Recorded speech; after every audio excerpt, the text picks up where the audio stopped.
کہ مومن کا صلہ کیا ہے؟ دعا ہے. آپ کا اسلحہ دعا ہے. جب بھی پسو تو دعا کرو. ادعونی استجب لکم. خدا کا وعدہ ہے کہ مجھ سے مانگو میں تمہاری دعا کو قبول کروں گا. تو کیوں اللہ کے مصلی پہ نہیں جاتا؟ 2 رکعت نماز حاجت پڑھنے کا وقت نہیں ہے لیکن پیسے خرچ کر کے پتہ نہیں 10 شہروں کو کراس کر کے دور جاتا ہے کہ فلاں مرشد ہے, وہ تعویذ دیتا ہے, مسئلہ حل ہو جاتا ہے.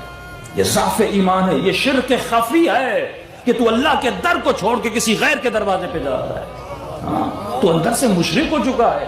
بہترین دروازہ خدا کا دعائے توسل تیرے پاس ہے.